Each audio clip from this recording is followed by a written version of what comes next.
First কে লাইভে join করেছেন একটু কমেন্ট করে জানাবেন। আর ভিডিও আর ভয়েস দুটো ওকে থাকলে ওকে লিখে পাঠাবেন। যদি মাথা কাজ করা বন্ধ করে দিয়েছে। মানে ফার্স্ট আমরা যে শিডিউলটাতে লাইভ করব বলে ঠিক করেছিলাম 8:30টার সময়, ওটা আমরা স্টার্ট করতে পারিনি এই কারণে কিছু টেকনিক্যাল ফল্ট হয়ে গেছিল। স্টার্ট করার সময় সমস্যা হয়ে গেছিল, যার জন্য ওটাকে ক্যান্সেল করে আবার নতুন করে শিডিউল বানিয়ে স্টার্ট করতে হয়েছে। তো যাই হোক, এখন দেখছি অনেকে লাইভ জয়েন করে ফেলেছেন। যারা যারা লাইভ জয়েন করেছেন সো প্লিজ একটু লাইক করবেন।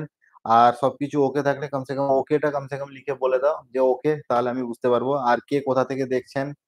কারণ আপনাদের নাম গুলো একটু কমেন্ট করে দিলে আমি এখানে দেখতে পাচ্ছি আপনাদের নাম, আহ সব বুঝতে পারবো।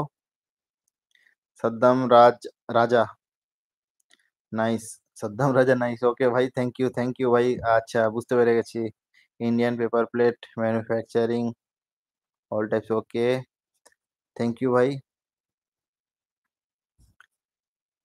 Shahid Ali Gazi, thank you live আসার জন্য, ধন্যবাদ। তাহলে সবকিছু ঠিক আছে, হ্যাঁ, শুরু করা যাক নাকি? আচ্ছা, আপনারা সবাই কেমন আছেন প্রথমে বলুন। ভালো আছেন তো? অনেকদিন পরে লাইভে আসছি।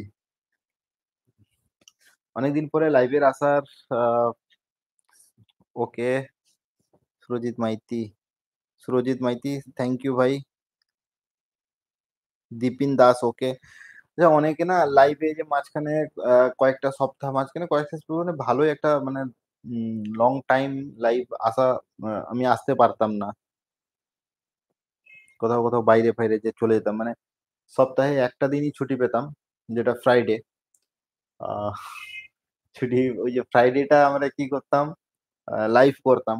আপনারা যারা জানেন, আমাকে প্রথম থেকে ফলো করছেন, ফ্রাইডে না কিছু কিছু কাজ থেকে যায়, মানে যেটা উইক ডেটে আমরা করতে পারি না। ওই জন্য বাইরে টাইরে চলে যেতে হয় অনেক সময়। ট্রাভেল করছি এই সময়, হয়তো দেখা গেল কি অনেক সময় অনেক অন্য কোনো জায়গায় কিছু কাজ করছি, মেশিনের কাজটা যেটা ওটা করছি, যার জন্য ফ্রাইডে লাইভ গুলো মিস হয়ে যেত। তো আজকে একটা ফাঁকা দিন ছিল, তো লাইভে চলে এলাম। অনেকদিন আপনাদের সাথে গল্প গুজব করা হয়নি, লাইভে চলে এলাম ওই জন্য। তো যাই হোক, অনেকে তুমি ভালো আছো? হ্যাঁ দাদা, ভালো আছি। থ্যাংক ইউ ভাই।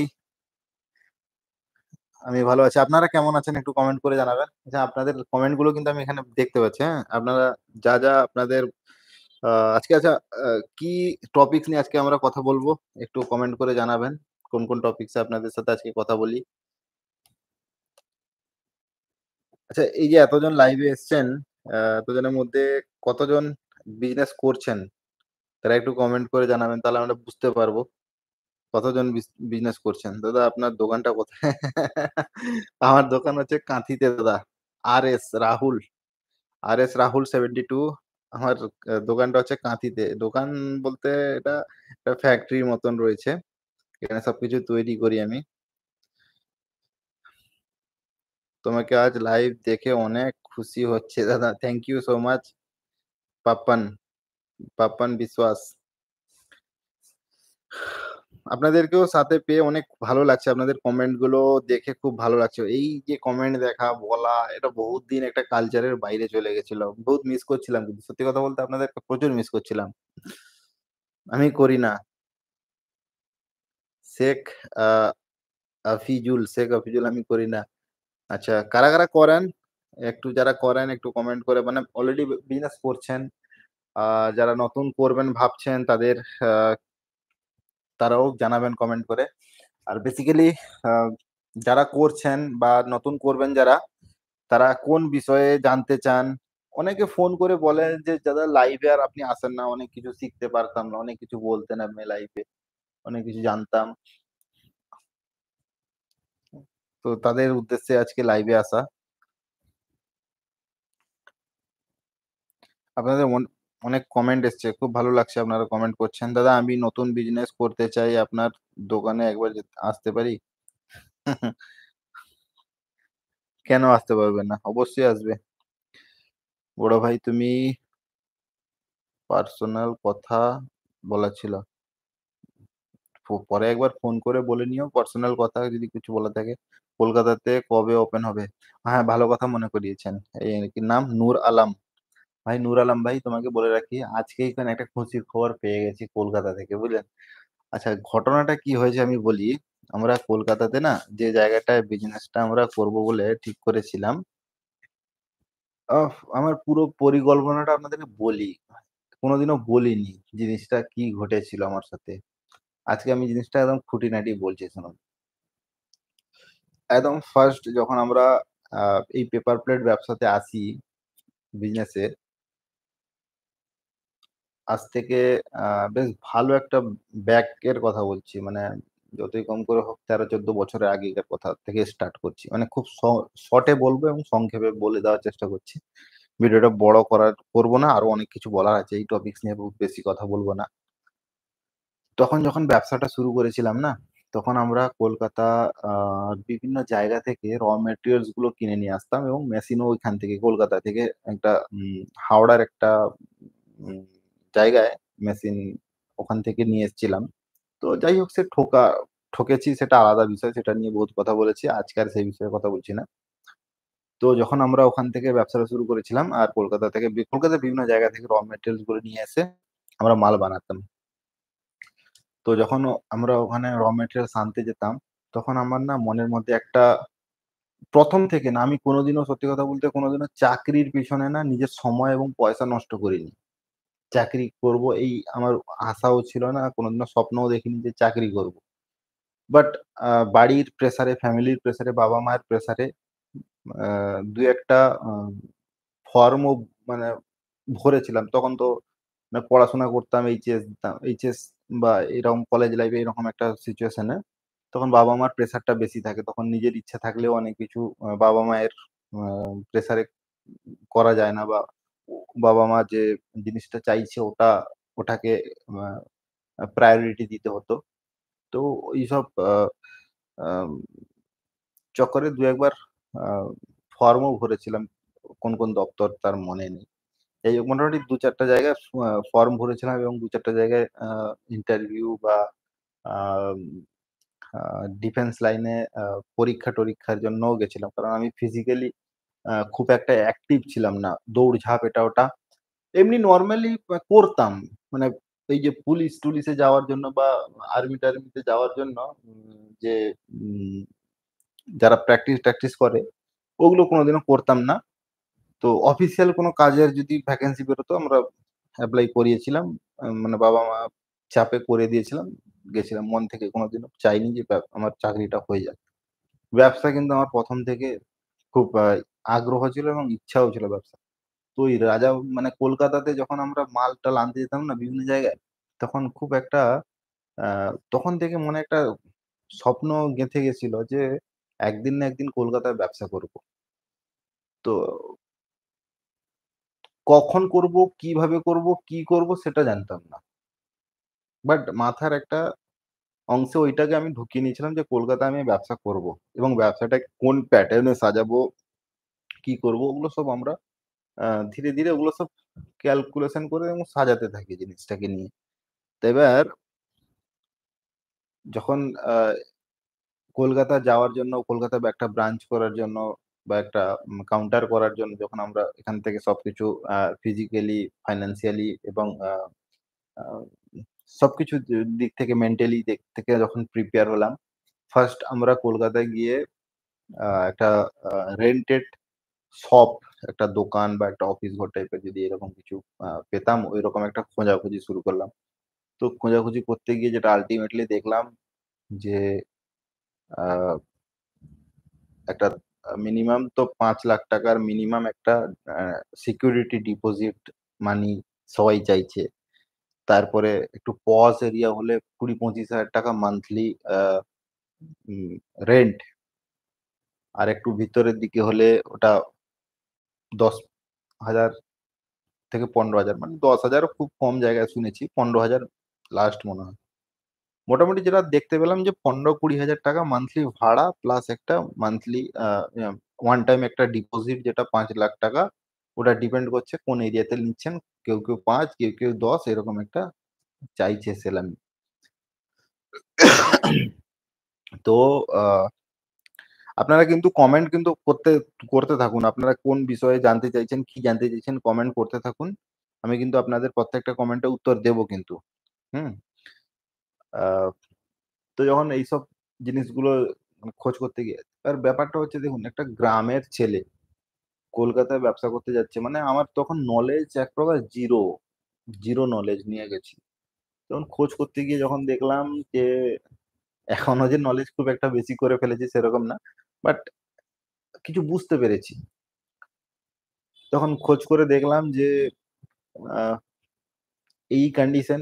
তো তারপরে ভাবলাম, হ্যাঁ, তারপর আরেকটা কন্ডিশন ওদের ছিল কি, প্রত্যেক বছর 5% করে ভাড়া বাড়বে।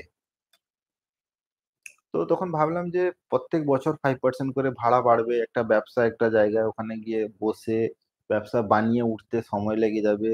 তারপরে যে কোনো দিনও আমাকে বের করে দিবে, বা আমি হয়তো বেরিয়ে যাব, জিনিসটা আমার কোনোদিনও থাকবে না। যদি ব্যবসা কোনো সময় হয়তো একটা স্টেবল পজিশনে পৌঁছে গেল, তারপরে আর পারলাম না ওখানে করতে, আমাকে বের করে দিল, তাহলে অ্যাড্রেস চেঞ্জের ব্যাপার হয়ে যাবে, বহুত রকম ঝামেলা।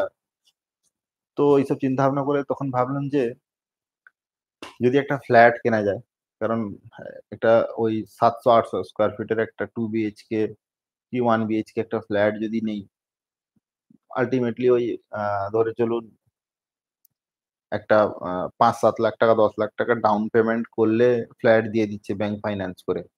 তো আমার সিভিল স্কোরও ভালো ছিল, আইটি ফাইলও ভালো আছে, আর ব্যাংকিং ট্রানজাকশনও ভালো আছে, ওগুলো সব দিক থেকে ক্লিয়ার রেখেছি। যেহেতু ব্যবসা করি আমরা জানি আমাদের যে কোনো মুহূর্তে টাকা দরকার পড়লে আমরা একমাত্র আমাদের হাত পাততে পারি আমাদের ব্যাংকের কাছে, কেউ তো টাকা দেবে না। আর আপনাদেরকেও এটা বলে রাখছি, ব্যবসা যারা করছেন তারা সবসময় কাগজপত্রটা ক্লিয়ার রাখবেন। কারণ ব্যবসা যখন কোনো মুহূর্তে যদি ব্যবসার আম, বাড়ানোর জন্য যদি টাকা দরকার পড়ে, টাকা একমাত্র ব্যাংক দেবে। আর ব্যাংক থেকে টাকা নিতে হলে ব্যাংক আপনার মুখ দেখে টাকা দেবে না, একদম ক্লিয়ার কথা। আপনাকে সবকিছু ঠিক রাখতে হবে। তো এটা ভাবলাম যে ফ্ল্যাট তখন নেব, ফ্ল্যাট নিয়ে ব্যবসাটা, মানে ফ্ল্যাটটা কিনে নিলে আমার ওটা নিজেরও হয়ে যাবে। আর ওই যে যদি ভাড়া নিতাম মাসে মাসে, যে আমাকে 15-20 হাজার টাকা ভাড়া দিতে হতো, আমি ওই 15-20 হাজার টাকা ব্যাংকে ডাউন পেমেন্ট করলে, মানে সরি, মানে কিস্তি দিলে আমার ফ্ল্যাটটা, ওটা আমার যে কোনো দিন একটা নিজের হয়ে যাবে। 10 বছর, 15 বছর, 20 বছর পরে একটা ওটা আমার নিজের হয়ে যাবে। তো ওই চিন্তা ভাবনা করে ফ্ল্যাট দেখা শুরু করলাম, বহুত ফ্ল্যাট দেখলাম। ফ্ল্যাট দেখতে গিয়ে যেটা বুঝতে পারলাম যে ফ্ল্যাট হচ্ছে একটা রেসিডেন্সিয়াল জায়গা। এবার হ্যাঁ, কমার্শিয়াল ফ্ল্যাটও পাচ্ছিলাম, মানে যেখানে ব্যবসা করা যায়। তো কমার্শিয়াল ফ্ল্যাট গুলোর দাম প্রচুর, প্রচুর দাম। তখন আমার বাজেটও এত ছিল না যে কমার্শিয়াল ফ্ল্যাট অ্যাফোর্ড করে একটা কমার্শিয়াল জায়গা নিয়ে জিনিসটা কাজ করি। এমনি ডোমেস্টিক ফ্ল্যাট ফ্ল্যাট এটা ওটা খোঁজাখুঁজি করতে গিয়ে বহুত ব্রোকার, দালালদের সাথে যোগাযোগ হয়ে যায়, পরিচয় হয়ে যায়। তারপরে ধীরে ধীরে জানতে পারলাম যে ফ্ল্যাটে ব্যবসা করা যায় না। ব্রোকাররা বা যারা ফ্ল্যাট বিক্রি করছে তারা কিন্তু কেউ বলেনি যে এখানে ব্যবসা করতে পারবে না, সবাই বলছে হ্যাঁ এটা তোমার জায়গা, তুমি ব্যবসা করবে কি কি করবে তোমার ব্যাপার। কিন্তু আলটিমেটলি খোঁজ করে যেটা দেখলাম যে ওখানে ব্যবসা করা যায় না, ব্যবসা করা যাবে না। তো ফ্ল্যাটের চিন্তা ভাবনাও মাথা থেকে বের করলাম। মাঝখানে একদম ফার্স্ট, আপনার আপনাদের মনে আছে কিনা জানি না, একদম ফার্স্ট যখন আমি অ্যানাউন্সমেন্ট দিয়েছিলাম যে আমাদের কলকাতায় একটা ব্রাঞ্চ হচ্ছে, তখন একটা সাঁতরাগাছিতে একটা ফ্ল্যাট পেয়েছিলাম, বুঝতে পারলেন তো? সাঁতরাগাছিতে একটা থার্ড ফ্লোরে একটা ফ্ল্যাট পেয়েছিলাম, যেখানে ওরা যে ফ্ল্যাটে যে কনস্ট্রাকশন করছে, যে মানে কনস্ট্রাক্টর যে রয়েছে, বা যে যার ফ্ল্যাটটা আর কি, তো তার সাথে আমরা পুরো ফুল ডিসকাস করেছিলাম আমাদের বিজনেসের ব্যাপারে। তো ওরা এগ্রি করেছিল করতে দেবে বলে। তবুও বলা যায় না, কিন্তু যেহেতু আহ, এটা ফ্ল্যাট, রেসিডেন্সিয়াল জায়গা, ওখানে অন্যান্য ফ্যামিলি থাকবে, এটা ব্যবসা মানে সারাদিনে 10-12 জন আননোন পার্সেন্ট আমার এখানে আসা যাওয়া করবে, ওটা জিনিসটা ঠিক হবে না। তো ওইরকম উপরওয়ালার কৃপাও হলো যে ওই ফ্ল্যাটটা কোনো কারণে একটা ক্যান্সেল হয়ে যায়। তো সেই ক্যান্সেলটা কি কারণে হয়েছিল সেটাও খুব মর্মান্তিক বিষয় ছিল একটা, মানে সেই ফ্ল্যাটটা আমার যেদিনকে মানে উম, কি হবে বলবো, লেখা পড়ি যেদিনকে হবে, মানে এগ্রিমেন্ট হবে, বুকিং বুকিং করব আমরা এখান থেকে সকালে, মানে খাওয়া দাওয়া করে চান টান করে একটা খুশি মনে বেরিয়ে গেছি যে তখন ফ্ল্যাটটা কিনবো বলে। তখন এরকম একটা মাথায় নিয়ে বেরিয়ে গেছিলাম। তো ওখানে যখন যাই আমাকে ফ্ল্যাটের যে ওনার সে বলে, সোহেল ভাই এইরকম ব্যাপার, এই জায়গাটা যার রয়েছে তারা মুসলিমদেরকে দিবে না। তো মনটা খুব খারাপ হয়েছিল তখন ওই মুহূর্তে, কারণ আমি অলরেডি আপনাদেরকে বলেও দিয়েছিলাম যে একটা জায়গায় আমরা কলকাতায় ব্রাঞ্চ করতে চলেছি, কারণ দেখলাম সবকিছু ওকে হয়ে গেছে, আমরা রেজিস্ট্রি পর্যন্ত মানে লেখাপড়ি বুকিং টুকিং হয়ে যাচ্ছে এরকম একটা কন্ডিশন, ওই জন্য আপনাদেরকে বলে দিয়েছিলাম। তো ওখানে ক্যান্সেল হয়ে যাওয়ার পরে মনটা খুব ভেঙে যায়। তারপরে নিজেকে সামলাই, মনে মনে এটা ভাবি যে উপরওয়ালা যা করে নিজের ভালোর জন্যই করে। তো এটা চিন্তা ভাবনা করে নিজে একটা খুব মন ভেঙে গেছিল ওই সময়টা। তারপরে নিজে একটা ভালো জায়গা নিয়ে আসি, একটা নিজেকে সামলাতে পারি, তারপরে আবার খোঁজাখুঁজি শুরু করি। তখন কিন্তু ততক্ষণে একটা জিনিস আমি জেনে গেছিলাম যে ফ্ল্যাটে ব্যবসা করা যাবে না। তারপরে উপরওয়ালার কৃপা আর কি কি জানি না, অবশ্যই উপরওয়ালার তো কৃপা ছাড়া তো এগুলো জিনিস সম্ভব না। আপনাদেরও আশীর্বাদ রয়েছে, অনেকে আমাকে আশীর্বাদও করেন, কমেন্টে দেখি। আহ, একটা ল্যান্ড উইথ 3 ফ্লোর একটা বিল্ডিং পেয়ে যাই আর কি, যেটা আমার বাজেটেও ফিট বসে যায় পুরো। তো ওইটাই মোটামুটি আজকে একদম ইয়ে হয়ে গেছে যে মানে একদম 100% শিওর খবর চলে এসেছে আর কি। তো আশা করছি আম, আমরা যদি এই মাসে পজিশনটা পেয়ে যাই, এই মাসে আর খুব বেশি দিন তো নেই, আজকে তো হয়ে গেল 23 তারিখ, খুব বেশি দিন নেই। তবুও যদি এই মাসে পজিশনটা পেয়ে যাই, সামনের মাসের দিকে যতটা তাড়াতাড়ি হয় আমরা ওখানে ওপেনিং করার চেষ্টা করব। এবার বলা যায় না কতটা কি সময় লাগবে একটা নতুন জায়গায় শিফট করে চালু করতে, অনেক খরচাপাতির ব্যাপারও রয়েছে। তো যাই হোক, আপনারা সাথে থাকলে অবশ্যই হেল্প করতে পারবো আপনাদের এবং জিনিসটাও করতে পারবো। এই হচ্ছে আলটিমেটলি ঘটনা। খুব শীঘ্রই কিন্তু কলকাতাতে যাচ্ছি, এটা শিওর। আজকে আজকে কিন্তু 100% কনফার্মেশন আমরা পেয়ে গেছি যে জায়গাটা যে কাগজপত্রের জন্য আটকে ছিল ওটা পেয়ে গেছি। এটা নিয়ে প্রায় আজ 1-1.5 বছর ধরে এই জায়গাটাকে নিয়ে খুব টালমাটাল চলছিল। তো আজকে একদম ফাইনাল হয়ে গেছে। সোমবার মঙ্গলবারের দিকে একদম শিওর মানে রেজিস্ট্রি ফেজিস্ট্রি হয়ে যাবে, এরকম একটা ব্যাপার আর কি। তো যাই হোক, এগুলো বলা ঠিক না, তবুও আপনাদেরকে বলে রাখলাম, আপনারা খুব আশায় ছিলেন, এই জিনিসগুলো বলতাম না আপনাকে। দাদা আপনি আমি একটা মেশিন কিনেছি কিন্তু কোম্পানি থেকে কোনো সহযোগিতা হাত পাচ্ছি না। আপনি যদি একটু সহযোগিতা হাত বাড়িয়ে দিতেন তাহলে খুব ভালো হতো। বিশ্বজিৎ নস্কর। বিশ্বজিৎ নস্করটা কে বলুন তো? ভাই, বিশ্বজিৎ নস্কর ভাই, আমি তোমাকে ঠিক চিনতে পারলাম না। সহযোগিতা বলতে কি সহযোগিতা করতে হবে সেটা অবশ্যই বলো তুমি। অবশ্যই সহযোগিতা করব, অন্যান্য লোককে করছি, আপনাকে কেন করব না। আহ একবার কালকে অফিস আওয়ার্সে ফোন করে নিও, কোনো অসুবিধা নেই। যা সমস্যা আছে আশা করি আমি ক্লিয়ার করে দেব। যদি ভিডিও কলিং এর মাধ্যমে সব সমাধান করা যায় তাহলে তো আমি সঙ্গে সঙ্গেই করে দেব। দাদা, দাদা পুরাতন মেশিন আবার ঠিক হবে কিনা জানাবেন। সাহেব আলী গাজী। দাদা পুরাতন মেশিন আবার ঠিক হবে কিনা জানাবেন। কি মেশিন আছে দাদা সেটা দেখতে হবে। ঠিক কেন হবে না, ঠিক তো অবশ্যই হবে, আমি তো করেই দেবো। দাদা লাইভ পেয়ে খুব খুশি লাগছে গোপাল শেখ। থ্যাংক ইউ ভাই। আপনাদের কমেন্ট পেয়ে কিন্তু আমি সত্যি খুব খুশি, খুব খুশি হচ্ছে। আপনাদের এই যে কমেন্ট করছেন, আপনাদের যে লাইভে আছেন কমেন্ট করছেন, দারুণ লাগছে। বড় ভাই কাঁথি, কাঁথি কিভাবে যাব? আচ্ছা, কোথা থেকে আসবে ভাই? সাদ্দাম রাজা, সাদ্দাম রাজা ভাই, তুমি কাঁথি যে আসবে বলছে, কিভাবে আসবে বলো? চিরঞ্জিত মন্ডল, কোন ডাই ভালো হবে, লোহার, লোহার দস্তা? ভাই তোমার কমেন্টটা ঠিক বুঝতে পারলাম না।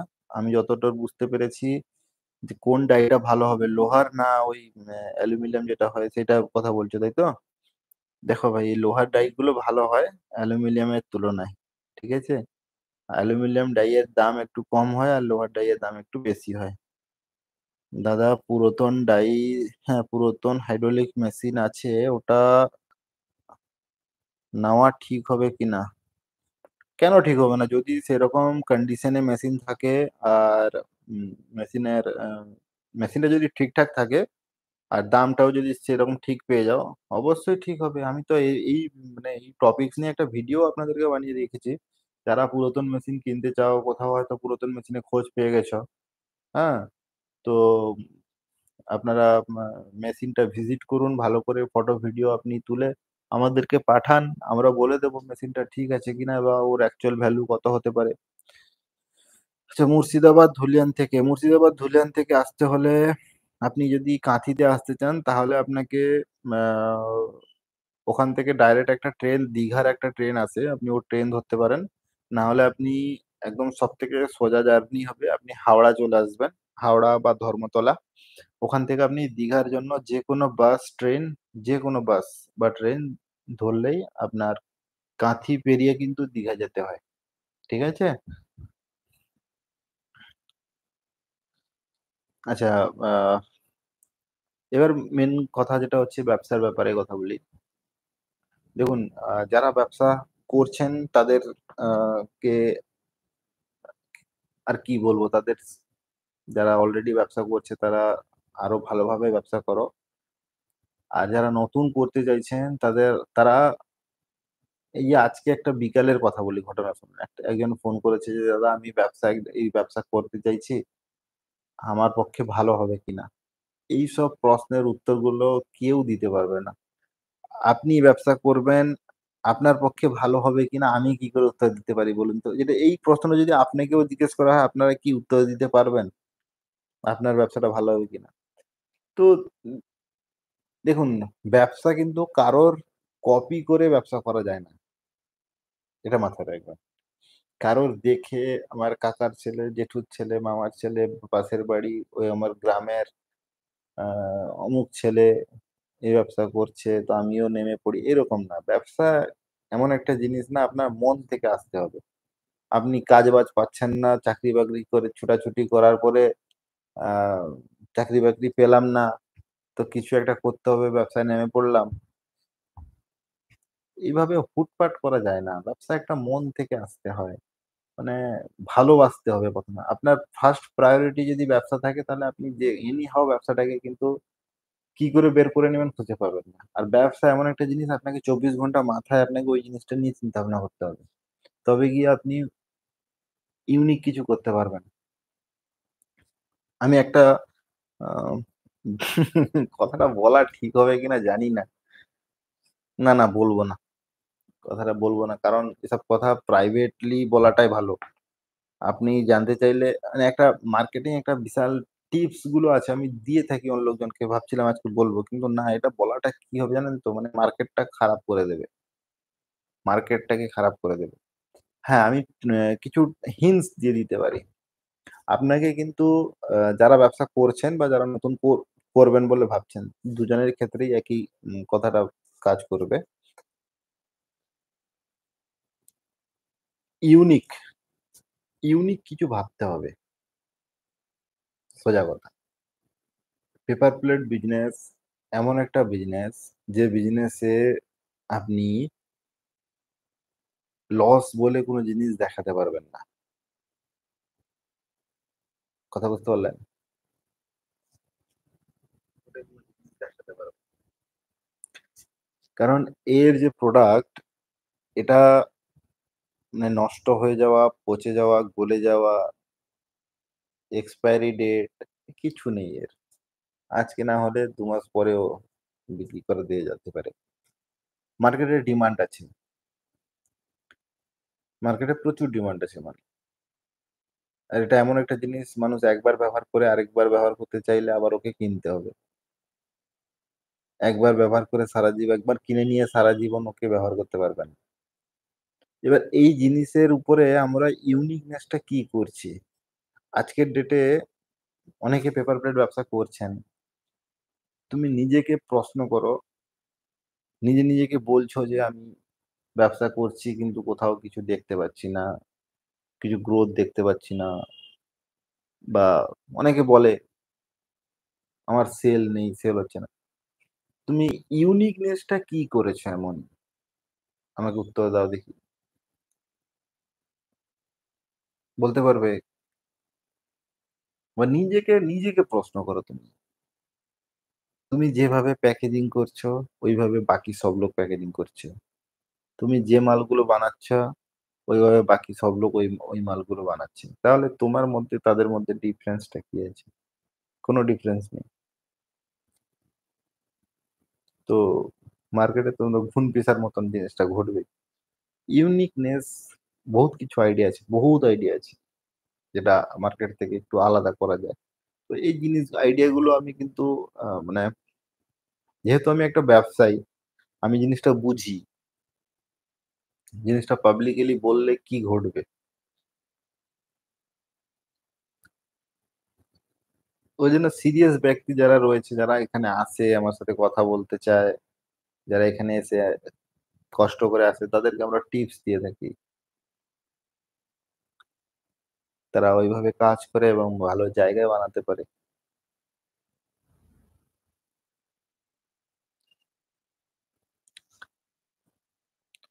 আমার একটা হাইড্রোলিক মেশিন আছে দাদা।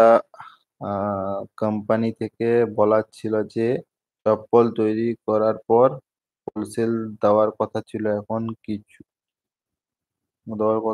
এখন কিছু বলছে না। চপ্পল এখন সেই রকম চলতি নেই। তাই বলছিলাম দাদা,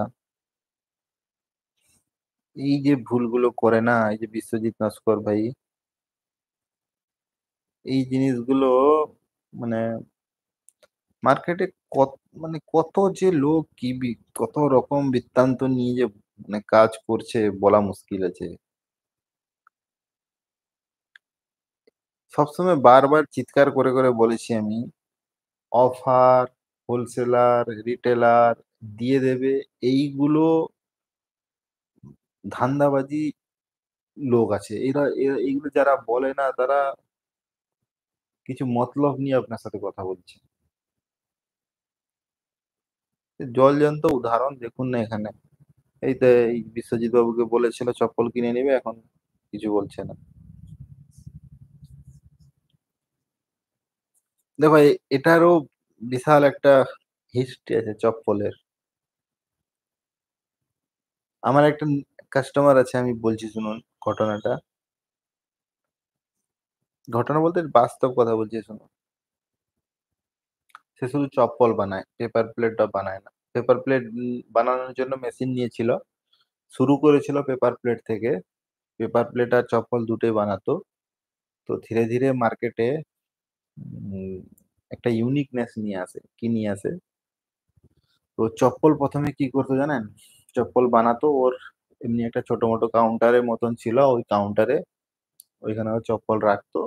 যা দু একটা বিক্রি হতো হতো, ব্যাস ওই রকমও চলতো। দিলেও পেপার প্লেটটাও বানাতো। তো একদিন ও মানে যেটা আমাকে বলেছে, আমি সেই কথাটা বলছি। একদিন ও দেখে ওর সামনে থেকে একটা হকার চলে যায়, ফেরিওয়ালা, মানে কিছু বিক্রি করতে করতে যাচ্ছে। তো ওইখান থেকে ওর মাথাটা খোলে। এখন ও কি করে, ও তিনটা টোটো কিনেছে। একটা থেকে শুরু করা, এখন তিনটা টোটো কিনেছে। এবং তিনটা টোটোতে সকালে, প্রত্যেকটা টোটোতে, তিনটা টোটোর জন্য তিনটা ছেলে হায়ার করেছে, কাজের অ্যাড করেছে। সকালে প্রত্যেকটা টোটোতেও হিসাব করে 200, 200, 200, মানে 600 চপ্পল টোটোতে লোড করে তিনজনকে মার্কেটে ছেড়ে দেয়। ওদের টার্গেট থাকে মিনিমাম 100টা চপ্পল বিক্রি করা, এবং পার ডে ওদেরকে 1000 টাকা করে দেয়।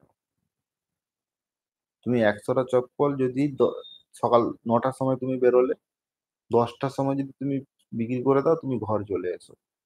আর তোমাকে সারাদিন খাটতে হবে না। আর না হলে কিন্তু তোমাকে যতক্ষণ না 100টা চপ্পল বিক্রি হচ্ছে, ততক্ষণ তুমি কিন্তু আসতে পারবে না।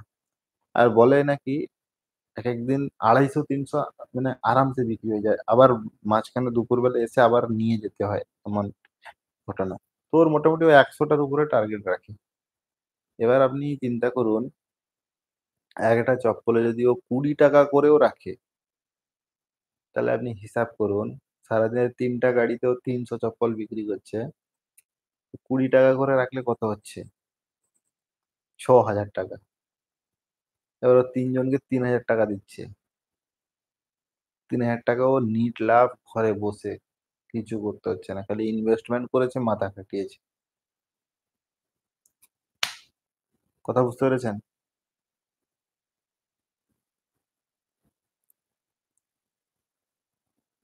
একটু চিন্তা ভাবনা করলে, একটু ডিপলি যদি ব্যবসার মধ্যে যদি চিন্তা ভাবনা করা যায়, ডিপলি ভাবা যায়, শুধু পেপার প্লেট ব্যবসাটাকে এত বড় স্কেলে নিয়ে যাওয়া যায় আপনি ভাবতে পারবেন না। আমার নিজের কাস্টমার আছে এমন এমন, আমার কথা বাদ দাও, আমার এরকম অনেক কাস্টমার আছে। এই তো কিছুদিন আগে একটা ভিডিও করে নিয়ে এসেছিলাম, ভিডিওটা আপনারা তো দেখেছেন। একটা মেশিন থেকে শুরু করা, এখন 4টা 5টা মেশিন, ফুল সেট আপ, বিশাল বড় ওয়্যার হাউস বানিয়ে এখন ফ্যাক্টরির মতন করে কাজ করছে। প্যাশন থাকা দরকার। ব্যবসাকে নিয়ে একটা প্যাশন থাকা দরকার। কিছু করতে পারলাম না লাইফে, চাকরি বাকরি পেলাম না, এসে ব্যবসা খুলে ফেললাম, সেভাবে হয় না। সেভাবে হতে সময় লেগে যায়। ব্যবসা এমন একটা জিনিস, তুমি যত ওকে ভালোবাসবে ব্যবসা তোমাকে তত ভালোবাসবে।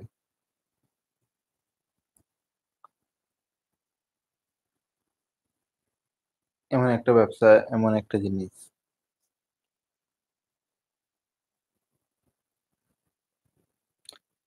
আচ্ছা, আমার অফিস কোথায় আর কোথায় কন্টাক্ট নাম্বার? আমার অফিসটা হচ্ছে বর্তমান পূর্ব মেদিনীপুর কাঁথিতে, আর কন্টাক্ট নাম্বার হচ্ছে 9614123648। আমি তবুও নাম্বারটা আমি কমেন্ট বক্সে একবার লিখে দিচ্ছি, বুঝলেন? 9614123648, এই নাম্বারটা আমার রয়েছে। কাঁথিতে, কাঁথি সেন্ট্রাল বাস স্ট্যান্ড, পূর্ব মেদিনীপুর কাঁথি।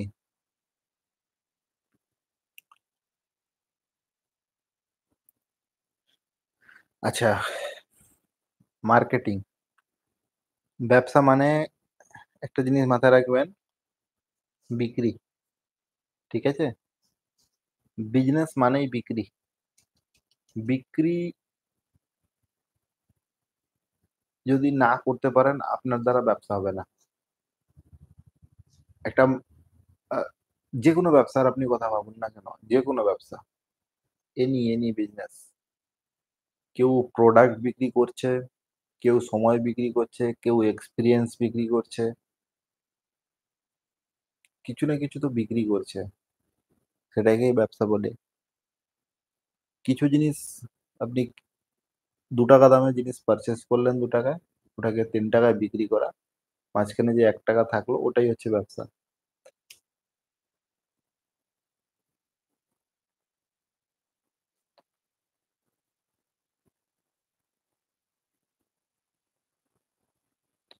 মেশিনটা যদি ভিডিও থাকে তাহলে ভিডিও তুমি পাঠাও আমাকে, দেখে নিচ্ছি আমি ভিডিও।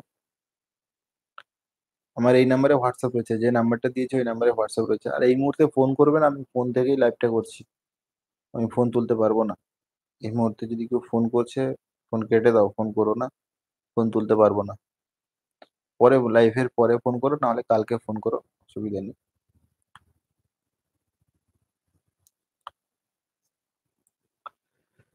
আচ্ছা, যেটা বলছিলাম বিজনেসের ব্যাপারে। সবথেকে না ১ম এ আমরা যেটা ফিল করে দেখেছি, বা অ্যাকচুয়ালি ফিল্ড মার্কেট মানে আ গ্রাউন্ড রিয়ালিটি বলছি আমি জিনিসটা। দেখুন, এট ফার্স্ট যারা বিশেষ করে নতুন আছে বা যারা অলরেডি করছে, সেরকম একটা মার্কেটে ভালো রেসপন্স পাচ্ছে না, তাদের জন্য বলছি শুনুন। সবার ১ম এ না নিজের প্রোডাক্টের প্রতি নিজেকে ভালোবাসতে শিখতে হবে। আমার কাছে যে প্রোডাক্ট গুলো আছে, ওইটা হচ্ছে সবথেকে বেস্ট, এটা তোমার মাইন্ডকে বোঝাতে হবে। মানুষ হেরে যায় কখন জানেন? যখন কেউ এসে আপনাকে আপনার প্রোডাক্ট সম্বন্ধে খারাপ বলে দেয়। একজন বলল তবুও ঠিক আছে, দুজন বলল তবুও মানে মনটাকে মানিয়ে নিচ্ছেন। ৩ জন ৪ জন যখন বলে দিবে তখন আপনিও নিজে মেনে নিবেন যে সত্যি হয়তো আমার প্রোডাক্ট খারাপ। আমি বিশেষ করে যখন প্রত্যেক সপ্তাহে যখন এই ভিডিও করতাম না, তখন যখন আমরা মার্কেটিং গ্রাউন্ডে কাজ করতাম, যখন আমরা মার্কেটিং করতাম তখন কিভাবে করতাম বলছি শুনুন। প্রত্যেক সপ্তাহে শুক্রবার দিনটা আমাদের উইক অফ থাকতো, অফ রাখতাম। শুক্রবার দিন আমরা একটা মার্কেটকে টার্গেট করতাম যে আজকে এই মার্কেটে যাব। মার্কেট যাওয়ার সবথেকে বেস্ট টাইম হচ্ছে আপনার বিকেল বেলা। বিকেলের টাইমটা ওইটা বেস্ট টাইম হয়ে থাকে। যখন মার্কেটে যেতাম, আমার কাছে আমার যা প্রোডাক্ট গুলো ছিল তার মধ্যে সবথেকে যেটা বেস্ট, সবথেকে দেখতে সুন্দর, অল দিক সব দিক থেকে পারফেক্ট হয়েছে, ওই প্রোডাক্ট গুলোকে আমরা মার্কেটিং এ নিয়ে যেতাম। আমার প্রোডাক্টের প্রতি আমার কনফিডেন্স 100% থাকতো। আমরা যখন ঘর থেকে বেরোতাম, মাইন্ড আমাদের এইরকম সেট ছিল, একটা না একটা দোকান তো ধরবই। সেটা হোলসেল হতে পারে, রিটেল হতে পারে। কারণ যে মার্কেটে আমরা যাচ্ছি, ও মার্কেটে একটা না একটা দোকান তো আমরা ধরে আসবোই। এরকম একটা মাইন্ড সেট করে নিতাম।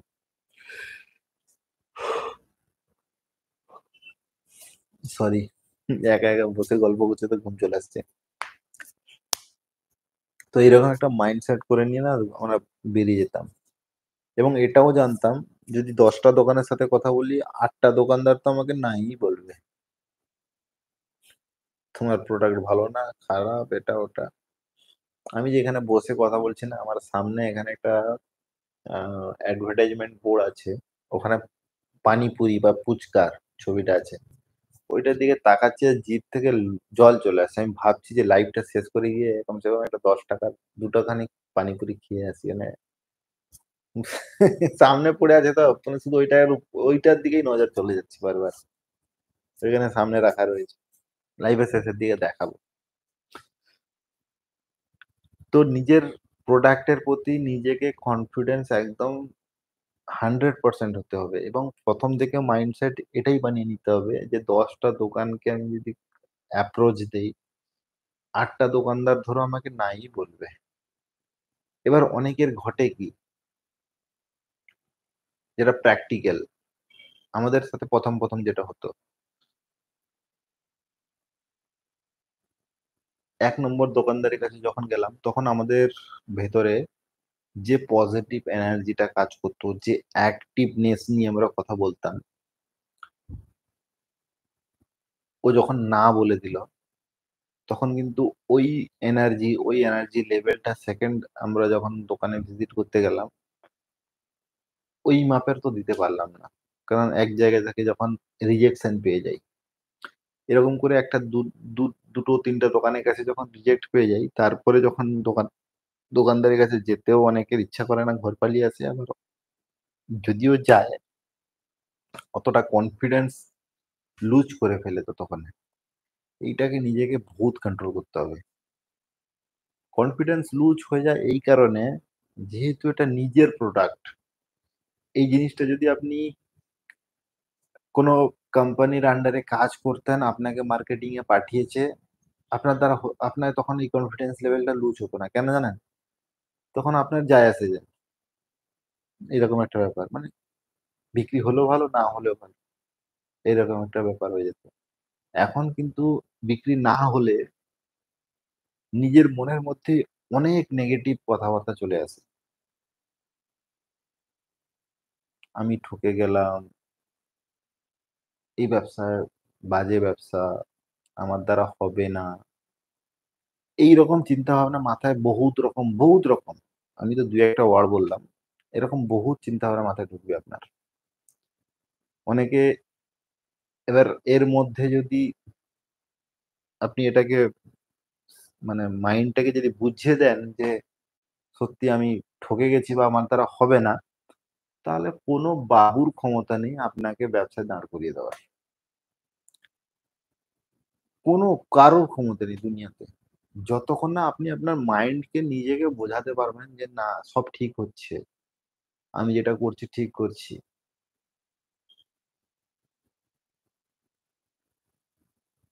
দুটো দোকান আমাকে না বললো তো কি হয়েছে, তিনটা দোকান ধরুন। আর একটা জিনিস মাথায় রাখবেন, কোনো দোকানদার না ফার্স্ট অ্যাপ্রোচে নিতে চাইবে না, ওর পেছনে বহুত কারণ থেকে থাকে। আপনি একটা দোকানদারের জায়গায় বসে চিন্তা করুন, যে কেউ এসে যদি আপনাকে বলে যে এই জিনিসটা আপনি না নেন, আমার কাছ থেকে আমি দেব, আপনি কি হুট করে ওকে বিলিভ করে নেবেন বা ওর সাথে কাজ শুরু করে দেবেন? করবেন না, তাই না? ঠিক দোকানদারের সাথে ওই জিনিসগুলো ঘটে। আরেকটা জিনিস, সব থেকে ইম্পর্টেন্ট জিনিস, যেটা কথা মাথায় রাখবেন, আপনি যে ব্যক্তিটা কেমন, আপনার পার্সোনালিটিটা কেমন, আপনার বিহেভিয়ারটা কেমন, আপনার প্রোডাক্ট কেমন, যতক্ষণ না দোকানদার নিচ্ছে বা আপনার সাথে মিশছে, ততক্ষণ তো আপনি ওকে বোঝাতে পারছেন না। ফার্স্ট মিটিং এ আপনি কতটুকু বোঝাতে পারবেন? তো ওর জন্য কি করতে হবে, এনি হাউ আপনার চেষ্টা থাকবে যে কোনো প্রকারের দোকানদারের সাথে বা হোলসেলারের সাথে আমাকে একটা বন্ডিং বা একটা রিলেশন তৈরি করা। ফার্স্ট মিটিং এ আপনার টার্গেট সে না বলুক, আপনার প্রোডাক্ট না বলে দিক, যায় কোনো সমস্যা নেই। এই মুহূর্তে ওর দরকার নেই, হতে পারে, হতে পারে ও এই মুহূর্তে ওর আপনি যে মুহূর্তে ওকে স্যাম্পল দেখাচ্ছেন বা ওর সাথে একটা মিট করছেন, ওই মুহূর্তে হয়তো ও মানসিক টেনশনে আছে বা এনি কারণে ও নিচ্ছে না, কোনো কারণে নিচ্ছে না। কিন্তু আপনার টার্গেট থাকবে কি জানেন? ওর সাথে কোনো কারণে হোক না কেন, একটা রিলেশন বন্ডিং নিয়ে চলে আসে। এইটা করে যতক্ষণ না আপনি ওকে বুঝাতে পারছেন যে আপনি লোকটা কেমন, ততক্ষণ কিন্তু আপনার কাজ এগোচ্ছে না। এইটা যত তাড়াতাড়ি আপনি মার্কেটে বুঝিয়ে দিতে পারবেন যে আপনি লোকটা কি বা কেমন, তত তাড়াতাড়ি আপনার কাজ এগোবে।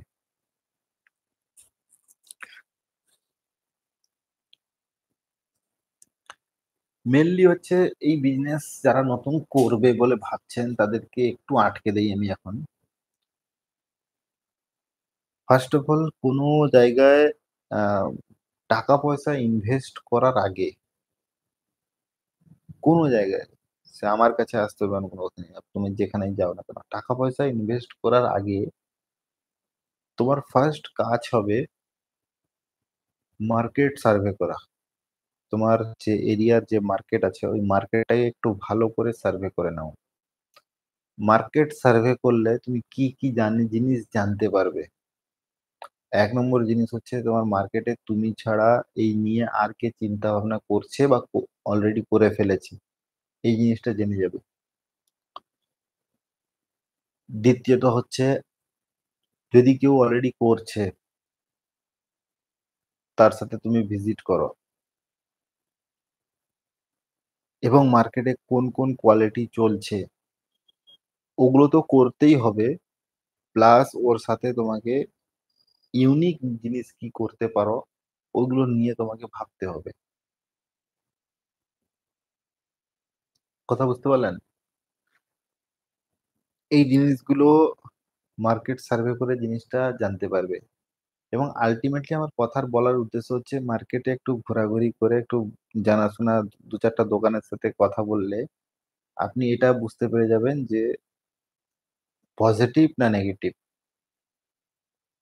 যদি আপনার পজিটিভ রেসপন্স আপনি পেয়ে যান, আপনার পজিটিভ রেসপন্স পেয়ে থাকেন আপনি, নেক্সট কাজ আপনি তখন আমাদের সাথে যোগাযোগ করুন এবং যোগাযোগ করার আগে আপনাকে কি করতে হবে, মার্কেট থেকে না স্যাম্পল কিছু কালেক্ট করে নিয়ে চলে আসতে হবে।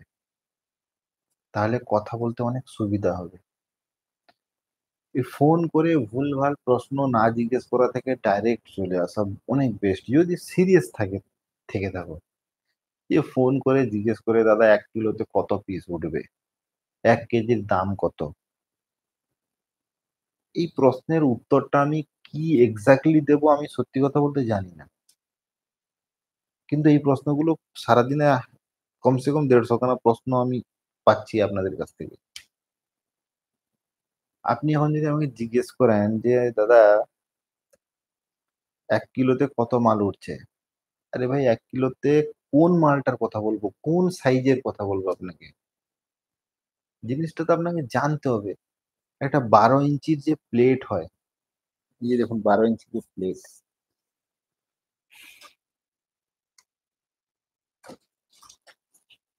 আপনাকে কিছু স্যাম্পল দেখাচ্ছি দেখুন। এই যে ১২ ইঞ্চির যে প্লেট, এখানে কিছু এই জিনিসগুলো একটু ফলো করে দেখবেন। আমি এখন যেটা বলছি একটু ভালো করে বোঝার চেষ্টা করুন। এটা হচ্ছে ১২.৫ ১৩ ইঞ্চি। আমি এটাকে সাইড করছি, নিচে রাখছি, হ্যাঁ? আচ্ছা এটা ১২.৫, এটা ১২ ইঞ্চি আছে, হ্যাঁ? আমি ১ম এ ১২ ইঞ্চি গুলোকে একটু সাইড করে নিই, তারপরে আপনার সাথে কথা বলছি। এগুলো ১২ ইঞ্চি আছে।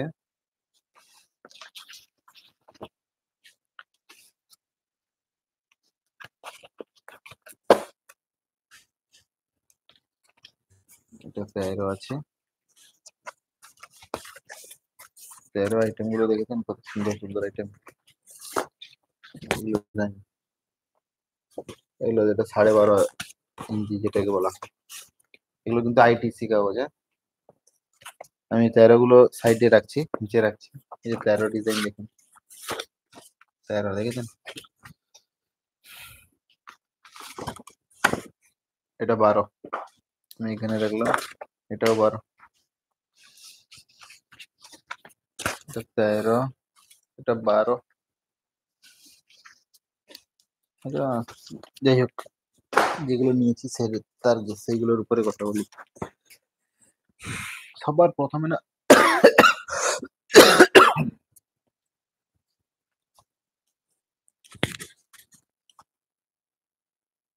গলাটা খারাপ হয়ে গেছে কেন জানেন?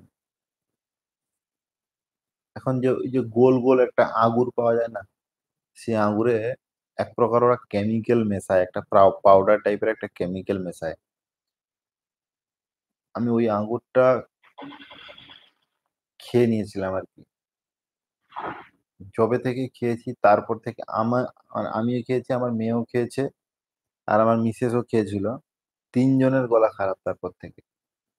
ওই আঙ্গুরগুলো খাওয়ার সময় এমনি ধুয়ে খেয়েছিলাম। তাতে ওই যে কেমিক্যাল গুলো দেওয়া থাকে না, ওটা পুরো মানে পুরো গলায় এফেক্ট করেছে। তো আপনাদেরকে ওটা সাবধান করে দিলাম। ওই আঙ্গুর-টাঙ্গুর যদি খাবেন তো মানে মিনিমাম ৪ ঘন্টা আগে যেকোনো ফল মিনিমাম ৪-৫ ঘন্টা জলে ভিজিয়ে রাখবেন। যতই কম করে হোক ১ ঘন্টা তো কমসে কম ভিজিয়ে রাখবেন। জলে চিবিয়ে রাখবেন। তাহলে ওরতে যে কেমিক্যালের যে কেমিক্যাল গুলো থাকে না জলে বেরিয়ে চলে আসে ফল থেকে।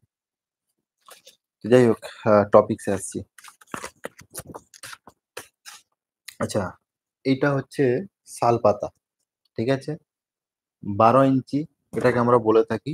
এটা ১০০ জিএসএম এর শালপাতা। এবার ১০০ জিএসএম এর শালপাতাটা আমাদের এখানকার যে এনভায়রনমেন্ট, আচ্ছা, হ্যাঁ, আরেকটা কথা বলে দিই।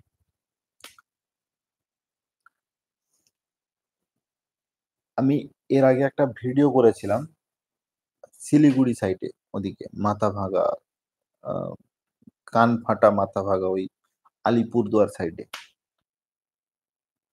ওদিকের যে ওয়েদার আর এদিকের ওয়েদার দুটো কিন্তু ডিফারেন্স হয়। কি বলতে চাইছি জিনিসটা বুঝবেন। ওদিকের ওয়েদারে হিউমিডিটি যেটাকে বলে মানে জলীয় বাতাসে জলীয় বাষ্পটা ওদিকে কম থাকে। ঠান্ডার জায়গাগুলো দেখবেন। ঠান্ডায় বাতাসে জলীয় বাষ্প কম থাকে। এটা পড়াশোনা করে বুঝতে পেরেছেন আপনি নিশ্চয়ই। তো যে জায়গায় বাতাসে নমনীয়তা যাকে বলে বা জলীয় বাষ্প কম থাকে, ওই জায়গায় কি হয়, এইগুলোর কেজিতে কাউন্টিং এর এফেক্ট পড়ে। ২-৩ পিস কম বেশি হবে। আমাদের এই দক্ষিণ সাইড দিকে, দক্ষিণের দিকগুলো, এদিকে দেখবেন বাতাসে নমনীয়তা বেশি থাকে। তো এখানে ২-১ পিসের এদিকের আমরা ছোটবেলায় পড়েছিলাম না যে না, ওটা তো অন্য অন্য অন্য জিনিস পড়েছিলাম। দার্জিলিং এর যদি কোনো মালের ওজন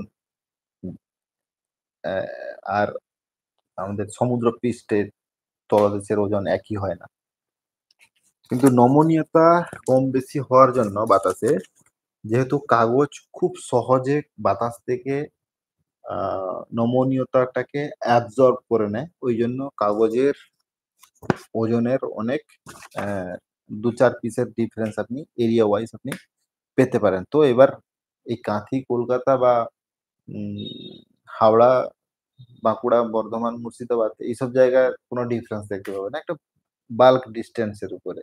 কারণ ওই জায়গাটা ওরা বলছিল ওদের 100 GSM না 120 GSM একটু কাউন্টিং একটু বেশি বলছিল। ওর কারণ হচ্ছে এইটা, এই কারণে ওর কাউন্টিংটা বেশি ওঠে, আর আমাদের এদিকে দু চার পিস কম, এই কারণে ওঠে। তো এবার যারা র মেটেরিয়াল সম্বন্ধে জানতে চাইছে বা বোঝে না তাদেরকেই বলছি, শুনুন। আমাদের এদিকে 12 ইঞ্চি যেটা 100 GSM, এবার এখানে আমার একটু স্কেল নিতে হবে, ভালোভাবে বোঝাতে হলে একটু স্কেলের ব্যবহার করতে হবে। কোথায় রাখলাম স্কেলটাকে?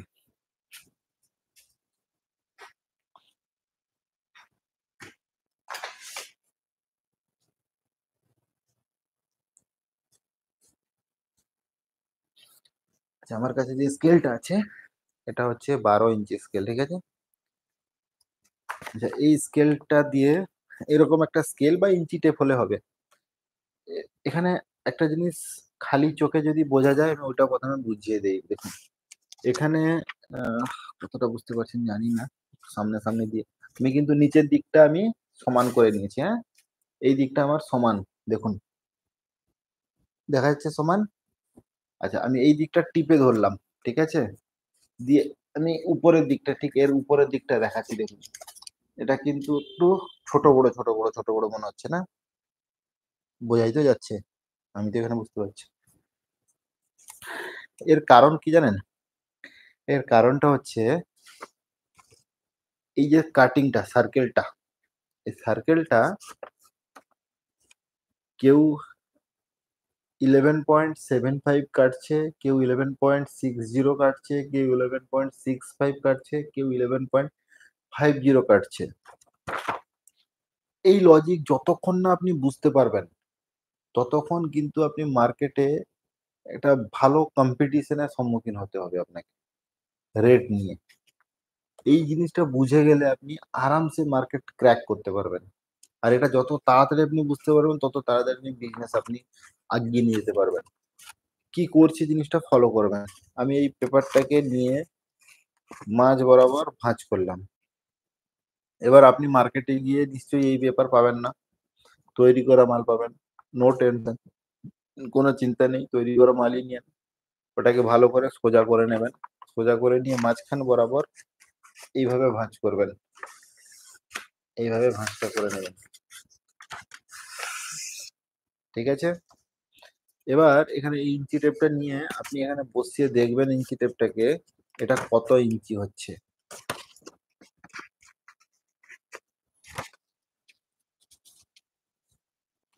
আমি কি করে আপনাকে আচ্ছা এভাবে দেখাই দিই,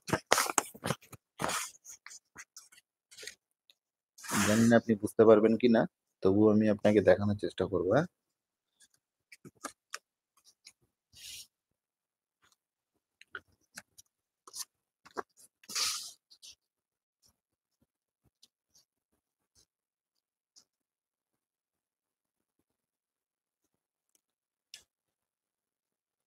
আচ্ছা, ক্যামেরাতে বোঝা যাচ্ছে? দেখুন দেখি, আমি একটু উপর নিচ রাইট লেফট করে দেখানোর চেষ্টা করছি যাতে লাইটের রিফ্লেকশনের মধ্যেও আপনি দেখতে পারেন জিনিসটা। যদি না বুঝতে পারেন আমি বলে দিচ্ছি, শুনুন। এটা হচ্ছে আপনার 11.75 থেকেও একটু বড়, 11.75 থেকেও একটু বড়, মানে দু সুতা বড়, দু সুতা, মানে দুটো দাগকে আমরা সুতা বলি। আর একটা অন্য কিনা একটা ওজন মেপে দেখি, এটা দেখি এটা এটাও অলমোস্ট সেম আছে। না না, এটা একটু ডিফারেন্স আছে। আমি এটাকে ভাঁজ করছি, দেখুন।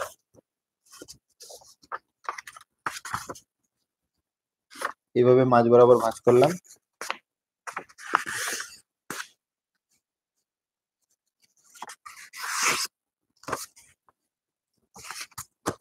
এবার আমি এটাকে দেখবো এখানে।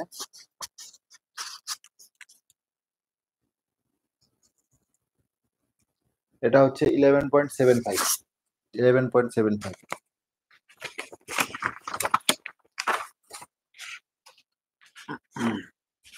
এবার একটা ফ্লাওয়ার মেপে দেখি, হ্যাঁ। আমি এটাকে একটু ভালো করে ভাঁজ করলাম। ভাঁজ করার সময় খেয়াল করবেন এই যে সাইডে যে কাটা কাটা অংশগুলো না, যাতে আপনার যে ব্যাসটা যেটা আসছে ওই ব্যাসের এরিয়াতে যাতে না পড়ে, ওটাকে আপনি ওইভাবে ঘুরিয়ে ভাঁজ করবেন, ঠিক আছে। ভাঁজ করে নিলাম। এবার আমি এটা মাপছি, দেখুন।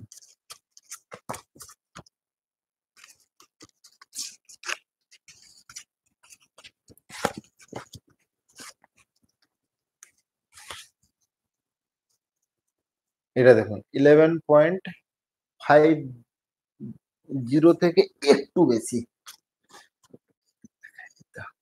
দেখুন বোঝা যাচ্ছে কিনা জানি না।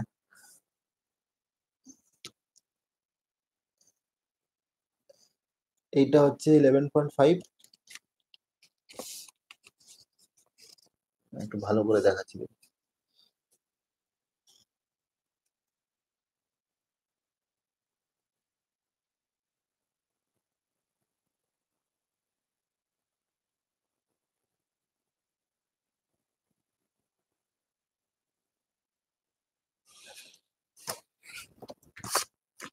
এটা সামনাসামনি এলে এগুলো বোঝাতে সুবিধা হয়, এই কারণে। এটা 11.50 থেকে একটু বেশি। তো এবার জিনিসটা কি ঘটছে আপনি এবার বুঝুন তাহলে। আপনার কাছে যদি এটা 11.75 সাইজের থাকে, তাহলে আপনি একটা কাউন্টিং একরকম দেখতে পাবেন। 11.50 থাকলে কাউন্টিং একরকম দেখতে পাবেন। এর এর যে তৈরি করা প্রোডাক্ট গুলো না অলমোস্ট সেম দেখতে হয়। এর ডিফারেন্সটা কোথায় বোঝা যায় জানেন? এই যে প্লেটের এই যে বিট অংশটা, এই যে বিটটা, এই যে বিটটা, এই বিটটা ছোট বড় হয়ে থাকে। 11.50 যেখানে হয় এই বিটটা একটু ছোট হয়। তারপরে 11.75 বা 75.2 যেগুলো হয় এই বিটগুলো তখন বড় হয়। মেনলি আমাদের যে ইউজ করার যে জায়গাটা, ওই জায়গাগুলোতে কোনো এফেক্ট পড়ে না। আর এটা ওই একটা ডাইসেই তৈরি করা যায়। ডাইসে কিছু একটা মেজর চেঞ্জ করে, ওটা ফ্রি অফ কস্টই চেঞ্জ করতে পারবেন আপনার ঘরের পড়ে থাকা কিছু জিনিসপত্র নিয়ে। বা আমাদেরকে বললে আমরাও তৈরি করে দিতে পারি। কোনো টাকা, ওর জন্য কোনো টাকা নেই না আমরা।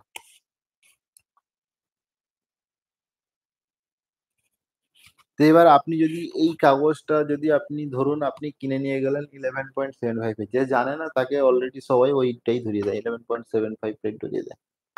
কি এর থেকে আরো বড় ধরিয়ে দেয়। তখন আপনার কেজিতে 2-3-4 পিসের কাউন্টিং এ ডিফারেন্স পেয়ে যাবেন আপনি। কথা বুঝতে পারলেন? তো এইগুলো খেলাগুলো মার্কেটে বুঝতে হয়। আর এই খেলাগুলো আমি চাইছি না মার্কেটে আপনাকে না অনলাইনের মাধ্যমে বলে দেওয়ার জন্য। তো এই জিনিসগুলো মাথায় রাখবেন। আর ওই উল্টা-পাল্টা প্রশ্নগুলো নিয়ে ফোন করবেন না। কেজিতে কত পিস বেরোয়? আরে ভাই কেজিতে তোমার কি সাইজ, কত জিএসএম এগুলো জানতে হবে ১ম এ না? আপনি একটা জিনিস জিজ্ঞেস করতেন যে আ কমসে কম এই যে ১২ ইঞ্চির মধ্যে এত ভাগ, এই ভাগটা না হোক কমসে কম এটা যদি আপনি জিজ্ঞেস করেন যে ১২০ জিএসএম এ ১২ ইঞ্চিতে কত বেরোয়? তবুও একটা মানা যায়। একটা নতুন লোকের ফোন তুলে নিয়েছি মানে আমি পারব তো? আরে ভাই তুমি পারবে না পারবে সে প্রশ্নের উত্তর আমি কি করে দিতে পারি?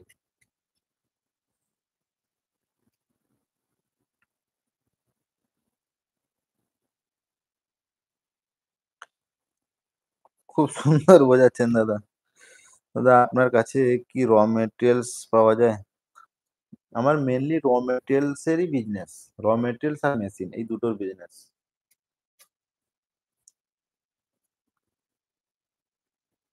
হ্যাঁ, র মেটেরিয়ালস পাওয়া যাবে আমার কাছে দাদা। আপনি ভিডিও আমি অনেক দিন ধরে দেখি, খুব সুন্দর। থ্যাংক ইউ ভাই, রবি ভাই, রবি রয়, থ্যাংক ইউ ভাই। দাদা আপনার কাছে র মেটেরিয়াল, হ্যাঁ পাওয়া যাবে র মেটেরিয়ালস। শুভম ভাই, হ্যাঁ পাওয়া যাবে দাদা। আপনার কাছে কি র মেটেরিয়াল, হ্যাঁ র মেটেরিয়াল পাওয়া যাবে দাদা। আচ্ছা, আমাদের যেটাকে বললাম কাউন্টার কলকাতাতে খুব শীঘ্রই শুরু হচ্ছে। এই মঙ্গলবার বুধবারের দিকে আপনারা একটা পুরো অ্যাড্রেস সমেত সবকিছু হয়তো জানতে পেরে যাবেন। কবে কবে শুরু করছি এবং কোথায় শুরু করছি সবকিছু জানতে পারবেন। খুব সুন্দর লাগছে দাদা। আহ, খুব সুন্দর লাগছে বাবু তোমার কথা। কে বলছেন বুঝতে পারছি না। তোমার কথা বার্তা আমি অনেক আগে হলে বাংলা হিন্দি একটু মিস করে রেখেছে, যাই হোক। এতটুকু বুঝতে পেরেছি আমার কথা উনি শুনছেন অনেক আগে থেকে।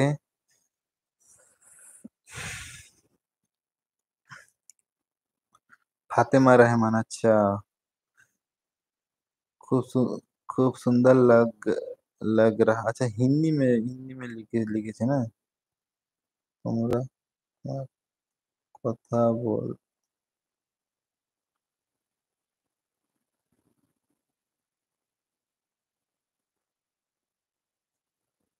समझ में नहीं आ रहा है भाई।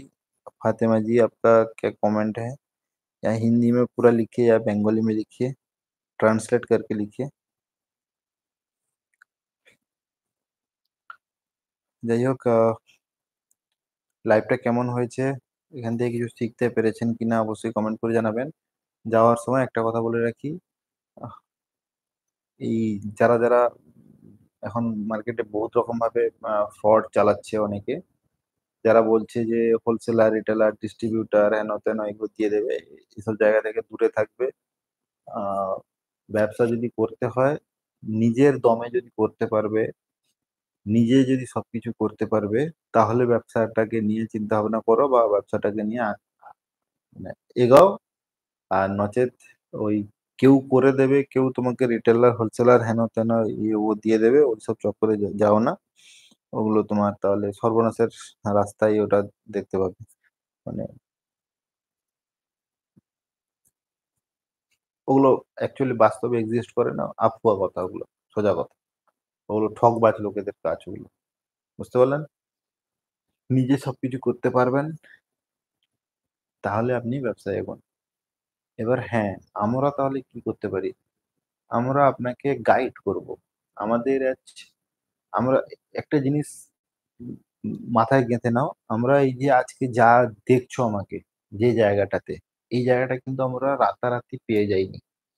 বা এই জায়গাটাতে আমরা মানে বাপদাদা চৌদ্দ পুরুষের যে ব্যবসা, একটা খানদানি ব্যবসা হয় না, সেরকম খানদানি ব্যবসা করে নিয়ে এসে এখানে পৌঁছে যাইনি। আমিও একটা সময় মানে আপনাদের মতনই জায়গা থেকে উঠে আসা, একদম মিডল ক্লাস বলাটাও খুব ভুল হবে, লোয়ার মিডল ক্লাস যাকে বলে, খুব বাজে পরিস্থিতি থেকে উঠে আসা। সে বাজে বলতে খুব বাজে পরিস্থিতি, সে মানে একটা ঘরের একটা চাল বিক্রি করলে তবে পেঁয়াজ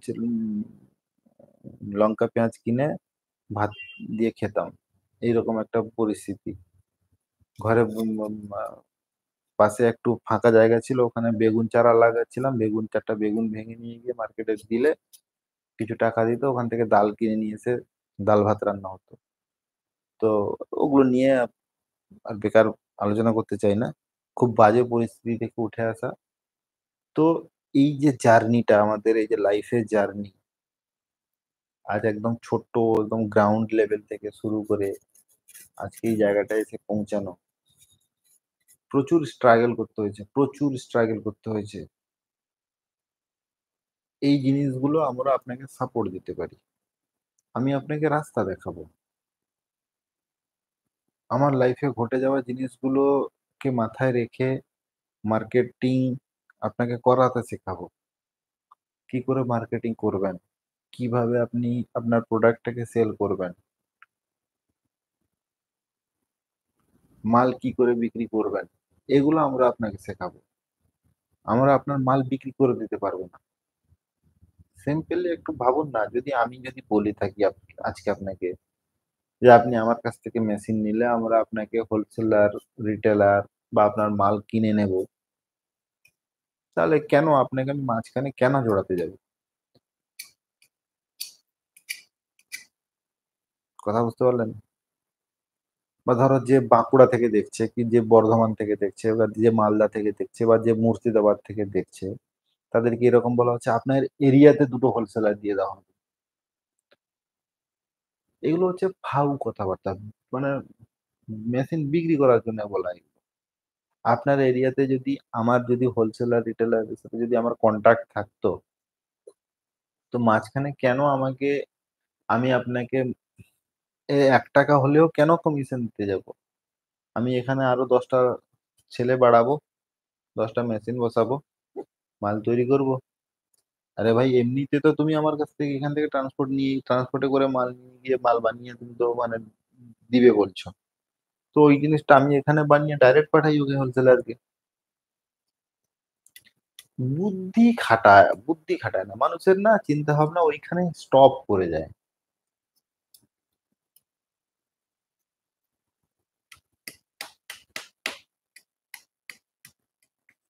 এইসব চক্করে পড়বে না ভাই, আমি সত্যি কথা বলছি, এইসব চক্করে পড়বে না। টাকা পয়সার লোকসান হয়ে যাবে, আলটিমেটলি করতে পারবে না। মন থেকে যতক্ষণ না বেরোচ্ছে, অন্তর থেকে যে ব্যবসা করবে, তো তখন পর্যন্ত ব্যবসা করো না। যখনই মন থেকে বেরোবে যে হ্যাঁ ব্যবসা করবো, যাই পরিস্থিতি আসুক না কেন আমি সামনে হবো ওর, তাহলে আপনি এগিয়ে যাবেন।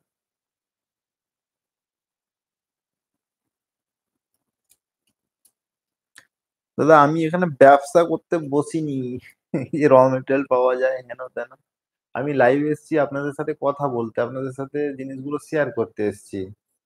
আপনি বিজনেসের ব্যাপারে কালকে ফোন করবেন আমার সাথে।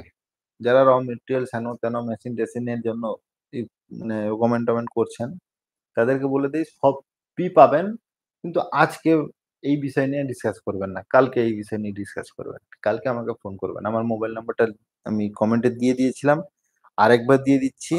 এই নাম্বার নিয়ে কালকে যোগাযোগ করবেন আমার সাথে।